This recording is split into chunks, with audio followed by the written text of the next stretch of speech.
All right, Buck fans, welcome in to another episode, another winning episode of the No Quarter Given podcast. Our Buccaneers 2-0 after a 27-17 victory over the Chicago Bears at the home opener at Raymond James Stadium. I'm your host, Jason, along with Mr. Peter Blake. Welcome in, Peter. What's going on, buddy? How you doing? Well, I got to tell you, I'm feeling old now. Why You is know, that? last Friday was for me. Your birthday! Happy birthday! How old are you? 60, 70? Man, I'm like Barry Switzer and the Sooners used to say. I'm half 100, man. Can you believe that? 50 years old? Man. I'm trying to catch up to Good Paul for Stewart. 50. Yeah, I'm telling you. You look And, good for 50, man. and We were supposed to go out and uh, we were supposed to do this and do that. We never got a chance to do it. We're too busy. We're always doing this and doing that. I know you take care of it for me with your little Monday night episodes at the patio. I know you're styling and profiling. You and JP Peterson. Got to mention to the folks, Peter Blake is the co-host of the JP Peterson Show, as well as the host of the Sports Web. So lots of stuff going on in Peter Blake's world. And so congratulations on all that good stuff. Everything going good on that? Everything is going great. So I'm trying not to ruin the show. I'm trying not to talk over him. You know, I'm being a co-host to you, being a co-host to him, and then I host my own show. And then I'm credentialed with USF on Saturdays, and I'm doing a post game there in the press box, and then I'm on the field this Sunday, trying not to melt. I mean, it's been amazing. It's been busy. I love it. It's football season. Let's go.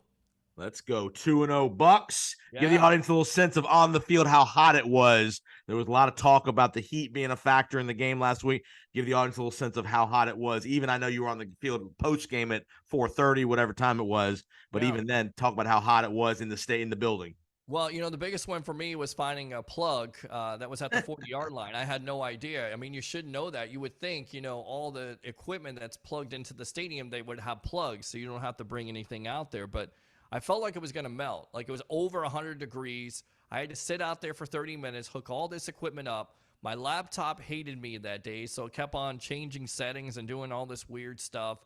But finally, we got it done. But it was just so hot. And it was so hot. I don't know how the broadcasters do this, but when they're sweating, you're sweating so much, you're not wearing a hat. The sweat goes into your eyes. So you can watch the broadcast. I'm actually trying to wipe out my eyes, trying to host, hold the mic, look professional. And I'm like, sweat is burning my eyes out right now. What is going on here? Can somebody turn down the air? Or, I mean, it's just, it was so freaking hot. And I can't imagine what those players out there are going through, especially the defenses. I mean, And it was definitely a fact. It was definitely a factor in the game. The Buccaneers, the whole first half of this game, as we start going through the game a little bit, the whole first half of the game seemed like the Buccaneers were on the field with their offense. I mean, they dominated time of possession, long drives. They stagnated a little bit in the red zone, but again, the accumulation of plays on the field really took its toll. Bucs won the time of possession 36-24. So that defense for Chicago, again, those guys aren't used to the heat and humidity of Tampa like it is in Chicago. So I think that part of it played a real factor in the game. and the big time key was you talk about conditioning. You lose both of your starting safeties and Eddie Jackson, who I don't Yeah. know if he was there on Saturday watching whatever that was, Alabama versus USF. Just a debacle when it comes to quarterback play. But he was out of the game with a foot injury. And then you Yeah. had Brisker, who's one of their top safeties. And supposedly he was dealing with an illness. Maybe the night before he was somewhere where he wasn't supposed to be. He was out the majority of the game. So right there's your advantage. And of course, who takes advantage of it? None other than Mr. Mike Evans with all that yak there, 70-yard play. We haven't seen that from Mike. It's good to see it. Now, he's not a fast guy because more likely he would have scored on that if he was. But again, it's nice to see him once again explode for this Buccaneer offense. Mike Evans goes for 6 catches for 171 and a TD. And speaking of yakking, looks like he did a little yakking of his own on the sideline post that long 70-yard run. I Right. thought they showed a clip on TV with it. He had some issues on the sideline where the heat got a little to him, so you saw the heavy legs as he was trying to go to the end zone and got run down about the 10-yard line. But great game by Evans. Again, highlights of statistically, Baker Mayfield 26 of 34 for 317 and a touchdown. Solid effort, Rashad White 17 for 73 and a touchdown. Third down conversions, 8 for 15 on third down, which has been a hallmark for this Buccaneer team from about halftime of game one through all of this game. So, and the other two key stats: no turnovers on offense. They're +5 in the turnover department through 2 weeks, and only 1 sack allowed through 2 games with that offensive line. Your And thoughts? I was reading this somewhere. It's the first time in franchise history the Bucs have started out the year with no interceptions. I can't believe that statistic. That's amazing in itself. And of course, that was the big time question with Mayfield coming in. You know, the decision making, could he cut down on it? He's been able to. The offensive line was the other question.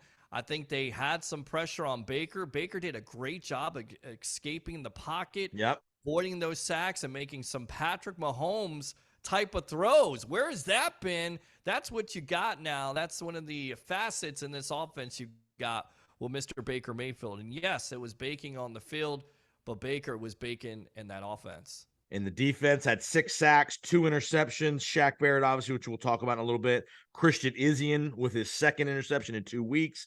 Obviously, Shaq scored a touchdown, so the Buccaneers scored on defense. I mean, just from the defensive side of things, the front 4 is doing a great job. That pressure package. Joe Shoyinka with another couple big impact plays, sack, and a couple tackles for loss. You got Shaq, you got Vita Vea doing his thing in the middle. The depth that they're being able to run through that front 7 has been impressive so far. Yeah, 6 sacks, led by Vita Vea there. Yeah, Joe Tryon, Shayenka, but Vea in that middle really takes the pressure off of those outside rushers, and this is what you expected when you drafted this kid just a couple years ago, 32 overall in that first round. You want him to finish plays, and he definitely did that against Justin Fields. And by the way, that pressure was getting to Fields on Sunday to a point of where he wasn't trusting his progressions, and he wasn't trusting what he was seeing on the field, because if he did, he would have had some open wide receivers. Of course, Carlton Davis out. Jamel Dean did a good job. There was some big plays early on in the game from DJ Moore. That was a little bit scary, but Fields, if he just goes through his progressions like he's supposed to. I don't think he's very good. I just don't think he's able to grasp the offense and have the mental discipline to go through the progressions. Right. And again, he was talking about in his press conference how he feels like he's robotic. He has to get back to his play. I don't know what that is, but when you have open wide receivers, and they were saying, they had a statistic out there that he had the most open wide receivers and he's not hitting them. That's on Justin Fields. That's not on the offensive coordinator. That's not on the offensive line. That's on Fields. He has to take responsibility for that. That's not on coaching. He's just not a very natural thrower of the ball. The ball looks like he labors to even throw the swing routes. I mean, he threw a couple swing routes in the dirt. I mean, just a couple in routes that were just one. I mean, he's just too much relying on his legs, because that's what he's been able to do his whole life, his career at high school and at Ohio State. He's just not where he needs to be in year 3. And that could spell doom for him in Chicago. Because remember, they had the number 1 pick. They could have taken Bryce Young or somebody they wanted to. That could be doom for that coaching staff in Chicago as well. You saw the press conference that we're recording this Wednesday night. He spoke to the media Wednesday, kind of killing the coaches a little bit. Then he retracted it. And, Chicago is in a full nightmare up there in Chicago. Defensive coordinator resigns because of health problems. There's a crazy. Yeah, there wasn't no health. That ain't no health problems, brother. That's something far more scandalous than health problems. I can promise you that. I hope it's health problems, because the story that's out there is pretty crazy in itself, and it's sad and it's sick if it is true.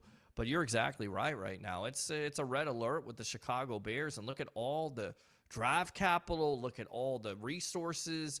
They tried to invest around Fields and that defense, and it just has not worked out. It has been a complete and total disaster. Let's talk about the red zone issues in your view from being up in the press box watching the game. Did you see anything glaring of what was causing some of the red zone issues with the Bucs in the first half? A little bit better. They between the 20s, they were moving the ball great. When they got to the 20, a little bit bogged down, a little bit more, less spaced, obviously, to operate. What your thoughts? Yeah, I think that's what it comes down to. Penalty situation, you get 5 yards, so you get backed up. And then, of course, you miss some throws. Baker missed some throws. He had a wide open Chris Godwin in the end zone. He misses them. Those are the kind of throws you got to hit. You got a guy in the end zone, you got to hit that throw. So the red zone problems for me come down to just some mental mistakes. He was fortunate that he didn't throw an interception early on in the game, but with the red zone, it just comes down to some fine tuning. I think they'll get it together. And you had a blocked field goal on special teams, which was not great early in that game. Right. But though I will say Jake Camarda, who was named Special Teams Player of the Week, had a great game punting the ball. He recovered the blocked field goal. And to me, one of the key plays in the game was when Baker recovered a fumble by David Wells. The Bucs were in scoring position. What they hits Wells on a little dump off for 5 or 6 yards. Wells hits, fumbles. The ball trickles back into the backfield. And guess who's in the middle of that pile jumping on the ball? One Baker Mayfield. And that's the reason why that locker room loves him, because he's going all out. He's doing everything he needs to do to be the leader of this team. And he's assumed to be the leader of this team, especially with the type of play like that. And you're right, the punt god, 72 yards in the air. I get it, it's in the end zone. Special teams player of the week. So good for him. And he's doing some great things for this team. And it's important. You know, we kind of laugh and joke about the punter and the kicker, but those type of things are important. All three phases of the field game. Position. Yes, and that is what is giving you the advantage for your defense. And what I continue to like out of the Buccaneers, low penalty counts. And they're not jumping off sides. We're not holding. We're not having illegal contact on the DBs. We're really solid by both sides of the ball in the penalty department. 67 a couple times, it kind of gave me flashbacks of Kenyatta Walker, especially when he played against Julius Peppers. He had a couple penalties there.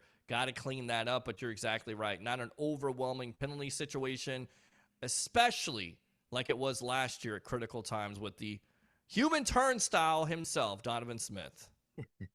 Who's now in Kansas City. By the way, did you see him catch that ball and just stand there like he was just trying to block? I mean, say what you want. Donovan had a good career with the Bucs. The last year or so wasn't great, but he had a pretty good 7 or 8 years as a left tackle. But I get your point.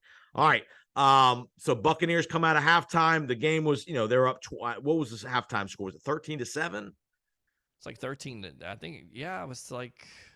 I'm trying to remember it. It's like 13-10 or something. Okay. So the Bucs come out. Again, the methodical, more long drives in the second half. They get up 20-10.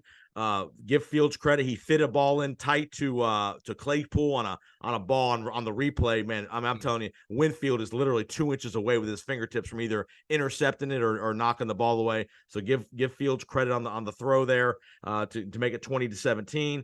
The Bucs drive down again, trying to put the game away. They end up stalling. They punt the ball, and again, credit to the Bucs. They pin the Bears inside the I think 7-8 yard line, something like that. A false start, I believe, took them back half the distance to the goal. And then you have the fateful screen pass late in the game. The Bears have a chance to tie the game there late in the game. What'd you think of first of all, not a great call, but what a play and what a guy to make the play in Shaq Barrett, obviously with all the things he's been through this offseason with his first of all, his physical recovery from the Achilles, and then the off the field issues with his family, with his young daughter passing away in the pool accident. What a moment for Shaq Barrett to score his first ever career touchdown.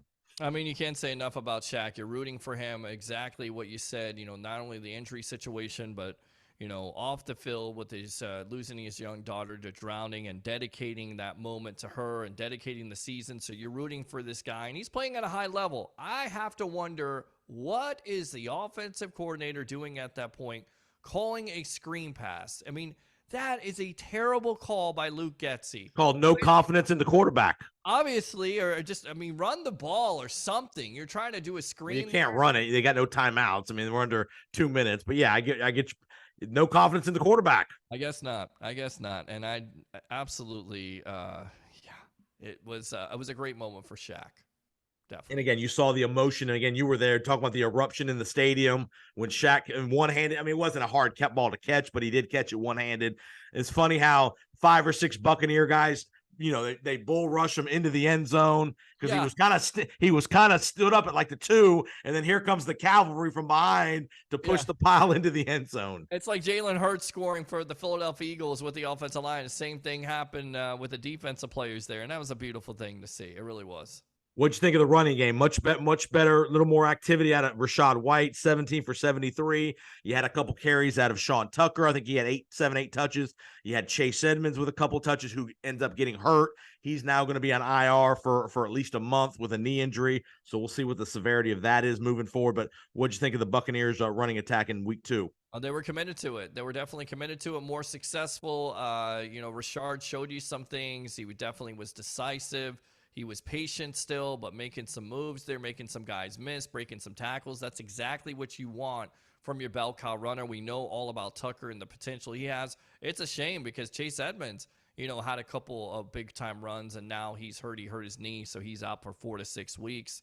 So You'll yeah, probably see Keyshawn Vaughn elevated to the active roster now as the number 3 guy. good. So, Maybe he could get some carries. Maybe he could show something because, of course, he was kind of throwing a tantrum there, leaving practice and not wanting to be a part of it. Now he's going to have the opportunity, and that's why you say, don't throw that tantrum, Keyshawn Vaughn. Get ready because your number may be called. Knock on wood. None of these running backs get hurt, but you need at least 2 to 3 good running backs in order to run an offense in this league. You do, because of all the injury situations. One thing I did notice just by watching the game, and I've seen this first 2 games, when the Bucs are in a critical situation where they're going to run the ball, and again, other teams are going to know this too by watching it, but you can tell the confidence to run behind Filer and Wirfs on the left side. I mean, Filer is a road grader kind of running offensive line blocker. You can tell that's the bread and butter play is going to be behind Filer and Wirfs. And to that same point, on the 4th down and 1, they run outside. How bad was this Bucs offense on 3rd and 1, on 4th and 1, running outside? They run to the right side, and he gets the first down. So that was nice to see also. All right, so Buccaneers go to 2-0. Nice 27-17 win. Were you in the locker room for the post game? Were you able to get down there or no? No, I was on the field. I had to set up the show. I had to set up 2 mics. I had to set up the laptop, the camera. I had to make everything, perfect. Like the KFC, I got the 7 herbs and spices. And if you miss one of those spices, that show is not going anywhere. So I had to make sure to set it up, wait for JP to get out of the locker room. We did about 30, 40 minutes of post game. And then they were trying to kick us out because they were pulling up all the tarp on the sideline. You had the mower coming by there. So, Fox Sports was in there. So I wasn't, trying to get in their way or just trying to find my way. And people are like, what are you doing over here? And I'm like, I'm doing a streaming show. How you doing? I'm Peter Blake of the Sports Web and the JP Peterson Show. Oh, I'm with Fox Sports. How many views do you get? Oh, it's nice to meet you from Fox Sports. Nice. Just give me a job here. Give me another job, okay? Get me out of sales here so I don't have to do this sales job anymore. So it was kind of cool. You meet some people on the sidelines, and they're like, damn, this guy's setting up a team. Most importantly, all of our Buccaneer Nation wants to know. Yeah.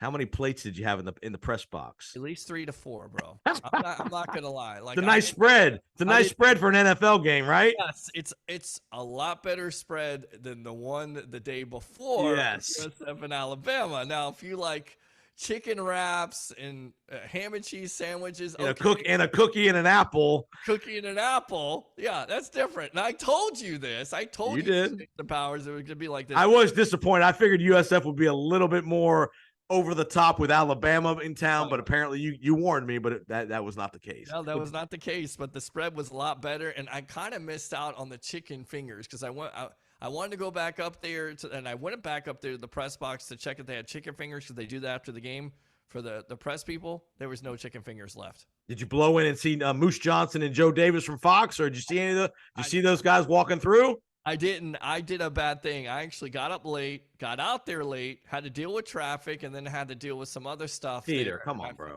Come on, Peter Blake. I know. What am I doing? Stop staying at it on Dale Mabry on Saturday night. I just went home. Get home, bro, and get some sleep. I did. I got some sleep, and I still got up late, and I still got out there. I seen Uncle TJ hanging out there in the press box, see some other guys there, and of course JP. So it was cool. Good times. All right, you listen to the buckpower.com on the buckpower.com podcast network. No quarter given. I'm Jason along with Peter. We're recapping Bucs 2-0 win, 27-17 final of Chicago Bears. We are going to go to Paul Stewart here in just a minute. He's going to give us our montage of the Philadelphia Eagles. You're going to enjoy that. And post montage, we are going to then preview the Philadelphia Eagles game, which is a Monday night prime timer at Raymond James. And remember, Buccaneer fans, there's 2 Monday night games this week. One of the doubleheaders on ESPN. The Bucs game is at 7, not 8. So the Bucs is a little early. This is the early start. You're gonna have Buck and Aikman on the call. It's gonna be a 7:00 game, and the game is gonna be on ABC as well as ESPN because now ABC is picking up all the Monday night football games during the writer's strike. Did you know that, Peter Blake? I did not know that at all. In fact, I can't believe that's a 7:00 game. I thought it was 8:15. Yep, it's 7:15. Because the Bengals and the Rams are playing the second game and they're staggering the start times about an hour and 15 minutes. So the Bucs got the early game this week, 7:00. But we do have Troy and Joe and Lisa Salters, and shout out to my guy David Moulton. He'll be in the booth with Troy, providing stats and such. My guy who I've had on the Powers on Sports podcast. He also works with Danielson and Nestler on CBS on Saturday. So Wow. he's very important, by the way. So shout out to my guy David Moulton for he'll be in the building on Monday night in Tampa. Does he have leather-bound books that smell of rich mahogany, by the way? What?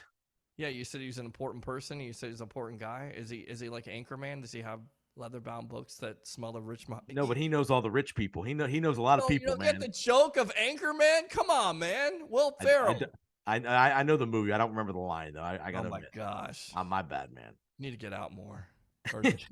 No, you need to get in more. Apparently, you're the one that needs some sleep. You need to get in more, my man, Peter Blake. Well, we're trying here. We're trying to get in more. That's what we're trying to do. My God, man. All right, folks, we're going to be back in just a minute. So we're going to go to Paul Stewart, part of buckpower.com. Remember, you go to buckpower.com for audio, video, stats, anything Buck related, buckpower.com. He just wrapped up his top 100 Buccaneers. I think Leroy Selman, number 1. Derek Brooks, number 2, I believe, if I'm mistaken on the list. But you can go find the list. You can find this podcast on buckpower.com. If you haven't already done so, hit subscribe on your podcast platform. On Twitter, you can reach out to us at JPO Sports. Peter Blake on his Facebook page. We'd love to hear some comments about the podcast. Tell your friends if they're Buck fans about the podcast. When we tweet it out, give us a retweet, give us a like, anything, a comment. We'd love to hear from you, because the more activity we get from this podcast, the more things we're going to do for you moving forward. So Paul Stewart coming up with the Philadelphia Eagles montage, and we'll be back in just a couple of minutes.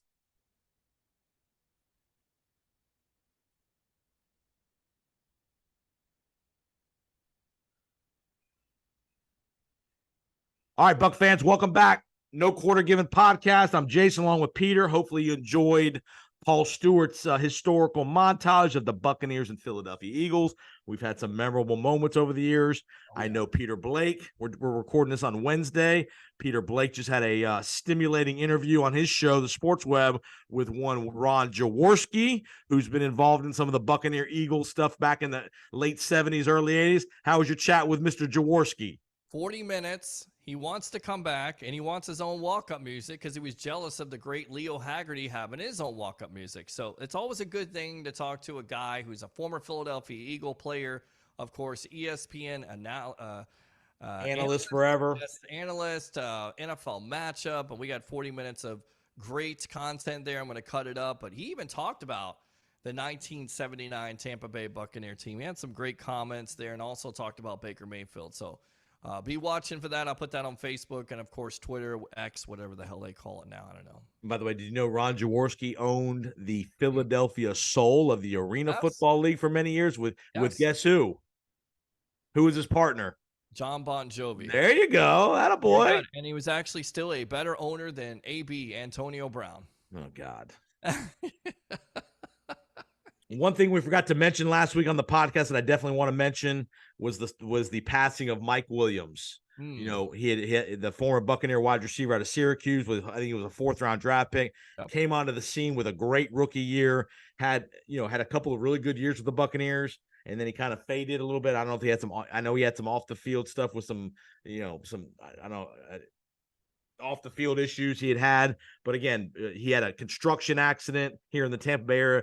It was weird. There was conflicting reports he had passed away. Then apparently he was on his way to recovery, and then apparently things kind of went downhill again, and he passed away about a week or so back. Just want to give a shout out to Mike Williams and his family. Again, a short-lived career with the Buccaneers, but what an impact he had. That one, I think it was 2010, I believe. Was it 2010? And 2010, year. Yeah, 10-6 year. Him, it was Josh Freeman, it was Mike Williams, and it was LeGarrette Blount. Raheem Morris was the coach. Came out of nowhere as a 4th-round pick out of Syracuse and just had a great year. And again, he played in the league 4 or 5 years, but good Buccaneer, and again, passed away about a week or so back. I wanted to give our condolences to the Mike Williams family. Yes, absolutely.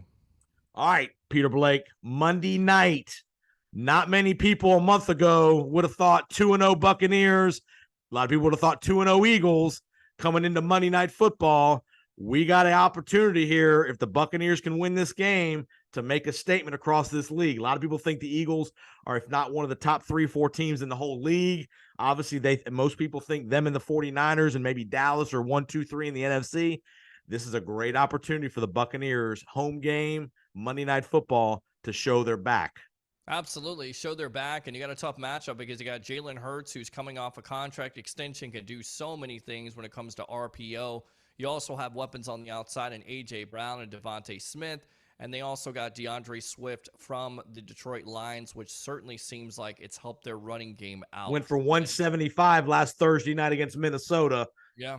In his breakout performance. Yeah, and then defensively, you know, they're holding teams to 52 yards a game. The Bucs are 54 yards a game, so they're right up there with them. So kind of mirror images of defenses, you know, two hosses in the middle, as my uncle would say, Jalen Carter and, of course, Jordan Davis out of Georgia. Those Fletcher guys. Cox, very deep defensive line, very deep. Yes, you know, the thing for me, and I think the matchup that everybody should look at is Baker Mayfield, Mike Evans, and Chris Godwin and Cade Otton versus that secondary, which is really banged up, and they got some losses there. So maybe that's a matchup you could take advantage of. But going back to that offense, it all starts with Mr. Hurts. Let's go to the offensive side for the Buccaneers first. To me, the key matchup in this game, the Bucs offensive line against the Philly defensive line. They've got to show that they can at least be even. They don't have to dominate, but they got to hold their own and be even with the Eagles defensive line, because if you let that pass rush swallow up Baker Mayfield, that's when the bad throws come, the miscommunications, and then you got turnover potential. So if they can protect Baker Mayfield, like you said, there's going to be some opportunities on the back end. Avonte Maddox is already out of this game. The corner, you know, the secondary, you got Darius Slay, who's a good player, but the secondary is the part of this team, and maybe even matchups with the linebackers. Cade Otton on the linebackers, Rashad White on the linebackers, your slot receivers potentially on the linebackers. To me, that's where the Bucs can make some hay, but it's going to be dependent on that offensive line to at least play even with the defensive line for Philadelphia. And on the other side of the coin, you got one of the best offensive lines in the National Football League in Philadelphia. They're going to pride themselves. They're going to try to keep the pressure off of Jalen Hurts. That's the matchup I'm looking at. That defensive line of the Tampa Bay Buccaneers. Yep. Can they continue to get after the quarterback, especially Hurts? Can they keep him in the pocket? Containment. Containment, yeah, and do what you did to Justin Fields. Totally different quarterback. I definitely think Jalen Hurts is a lot better. But that's the matchup I'm looking at. If the Bucs can get after Hurts and cause some things to happen, I like the Bucs' chances to win this game and go 3-0 at Raymond James Stadium on Monday Night Football. A key matchup is going to be depending on the health status. If Carlton Davis can play, that's great. But if he doesn't play, you got Zion McCollum, you got Christian Izien, which we like them, but they're young, and you're going up against elite wide receivers, A.J. Brown, Devontae Smith. You got Goddard at tight end, who's really good. But, I mean, if Carlton Davis can play, and you got Davis and Dean, along with Ryan Neal and Winfield, you like your chances with Izien in the nickel, as opposed to having to play Zion McCollum the whole game out there. He did okay, did fine, but you'd much rather have your number one corner and your 1 and 2 corners in Dean and Carlton Davis. Yeah, that's the matchup I'm watching out for. If Carlton Davis can play, I mean, look out. Carlton Davis versus A.J. Brown, Jamel Dean versus Devontae Smith. I definitely think that matches up favorably with the Bucs. If Carlton Davis is not in this game, and I have some major questions about this secondary going forward. And can this offensive line create some running lanes for Rashad White? Again, you don't have to run for a ton of yards, but you have to be able to stay on schedule here in the running game against that defensive line. And again, you know, you got some beef over there for Philadelphia. You mentioned Carter and Jordan Davis are beef in the middle. You got Barnett on the outside. You got Brandon Graham. You got Fletcher Cox. A ton of depth on that Philadelphia defensive line. Heat's not going to be an issue here on a Monday night, so it's not going to be nearly as advantageous for the Bucs from a weather perspective. But again, I think this offensive line has a chance to make a statement in the National Football League that we are a team to be reckoned with if this offensive line can hold their own. And Baker Mayfield, just keep doing what you're doing, man. Don't force the ball. Check it down.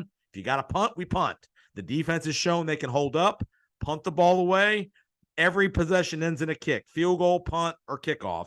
But don't force the ball into traffic if you're Baker Mayfield. Agree. Don't turn over the ball, run the ball, get into those manageable situations where it's 3rd and 3, 3rd and 4, 3rd and 7. After that, then, the defense starts to want to come after you, and that's when those turnovers happen. And the Bucs have done a good job when it comes to 3rd down, and also give credit to where credit is due. Dave Canales in the play Yep. calling, I think it's been exceptional. Again, we talk about the red zone. You get in the red zone, you got to take advantage of it. You can't settle for field goals. And you can't have any special teams breakdowns. No block field goals, no long returns. Again, the coverage units have been excellent so far on the punt team and the kickoff team. And again, just do what you do. And don't be surprised. I will not be shocked if this is a game the Bucs pull out a trick or two out of the bag, because national TV, Dave Canales, Seattle's used to play. Dave is used to seeing this Philadelphia team with his days in Seattle. So again, Bowles knows this Eagles team very well as well. So again, we played him 2 years ago? Or was it last? Obviously, we played him in the playoff game, and then we played him that same year. We played him on wasn't it a Thursday night game? We played him. Yeah, Thursday night game. Yeah, and it was a closer game than the playoff one that was at Raymond James Stadium. So definitely lots of history there, and then of course Rondé Barber at halftime. Special tribute to him being a Hall of Famer. How special is Barber? Of course, we're recording this broadcast. It is Rondé Barber Day. So it's good stuff and good memories there, and we'll see if the Bucs can make some new memories on Monday night. You got your media credential? We'll see. Oh, we're waiting. Okay, still waiting. It's still waiting. We'll see how that works out. It's never. It'd be a great thing to go out there. If not, then, we'll be at the patio there doing it and doing the post-game show and talking to all the Rowdy fans, hopefully the Bucs fans that are happy after a win over the Eagles on Monday Night Football, baby. Okay, give me a score prediction. You give me one first. I'm going 24-20 Buccaneers. I'm going 23-20 Bucs. The Bucs are about a 5.5, 6 point underdog. So again, if you like to invest a little bit, it's not a bad number. Nice to get a touchdown at home if you're for a 2-0 team. And again, the Bucs are laying low in the weeds. You're not hearing a lot of talk about the Bucs nationally. Everybody thinks, well, this is just a fluke. This is that. Let me tell you something. I was watching a little documentary on the 92 Dallas Cowboys, who a lot of people think, and again, I'm not putting the Bucs in this category at all, but the one thing they were that year, they were the youngest team in the National Football League.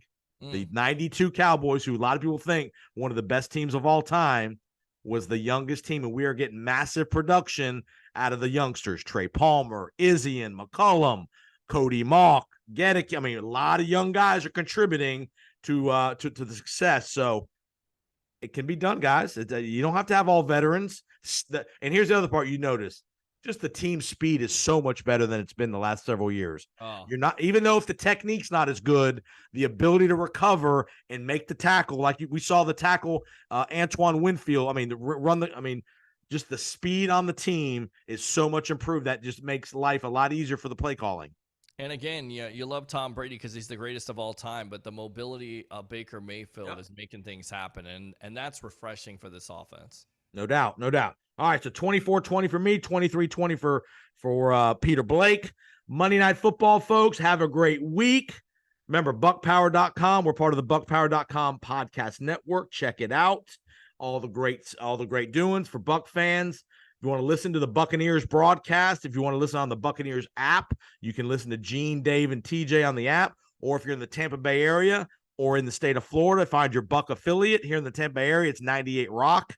But I'm sure in other locales in the surrounding areas, different channels. So find your local listing, BuccaneerApp.com. You can definitely go to the Buccaneer app to listen to the game on live. You can also potentially listen to it on Sirius XM Monday night. It'll be on the national broadcast. I think Kevin Harlan and Kurt Warner are typically the Monday night crew, which they're good. Harlan's great. If you Kevin Harlan's awesome on football. Rider. That's right. Yes, he is awesome. So let's pack out Raymond James Stadium, Buck fans. There'll be a lot of Eagle fans in the building too, but let's make it a place that the Eagles are going to get sent back to Philadelphia 2-1. Tell Ron Jaworski to get the smile off his face. We're going to put a frown on his face for Ron Jaworski and company. Peter Blake, what a start to the regular season. Continued success on your end. Tell everybody where they can find all your great info. Yeah, I mean, the JP Peterson Show, Monday through Friday from 10 to noon, as I'm the co-host there of that great show. And then, of course, Monday and Wednesday nights on the Sports Web. And then definitely tune in to the Sports Web in collaboration with the JP Peterson Show, post-game edition after every Bucs win or loss. We'll be there to take your phone calls on the field or right here in the Holiday Studios. And I'll promise this: I'll even phone in post game Monday night. You better get me on the air. All right, I got you, man. You better come on the show too. We miss you on there. Well, get me on. Invite me. I've invited you. One time you invited me, that I couldn't do it. Every other time you invite me, I do it. Anytime you need me. I couldn't invite you. I had Ron Jaworski on tonight, but I should have invited you tonight. That's okay. I'll secede my time to Ron Jaworski, man. No problem doing that. And when your boy JP goes on vacation, it better be the JP and Peter. It better be the other JP and Peter show on the JP Peterson show. As the great Drew Fellio said, the JP Jr. Jason Powers right there my tag team partner of the world. Absolutely, my friend. And if you're in the Tampa Bay area in Orlando, check out Spectrum Sports Thursday night. This will be out tomorrow on Thursday. It's a Thursday night. I'm with Roy Cummings. I'm Spectrum Sports 360. We're talking Buccaneers. Great start. So Roy Cummings and I on Spectrum Sports 360 in our little face-off section. So check it out. Powers on Sports podcast for me. No Quarter Given podcast, obviously, which is this podcast. And the Florida Football Insiders, where we talk all things Florida college football in the state of Florida. And we have a huge showdown this week with Florida State Clemson. The Gators with a big win over the weekend. We got a lot. The state teams are starting to revive themselves with Miami, South Florida playing better, UCF in the Big 12. So we got some activity in the state of Florida, college football-wise. I'm ready, man. I'm ready for Florida State to beat Clemson. Let's go. All right, here we go, Buck fans. See you next time. No Quarter Given podcast. Peter Blake, let's get to 3-0 and let's go Bucs.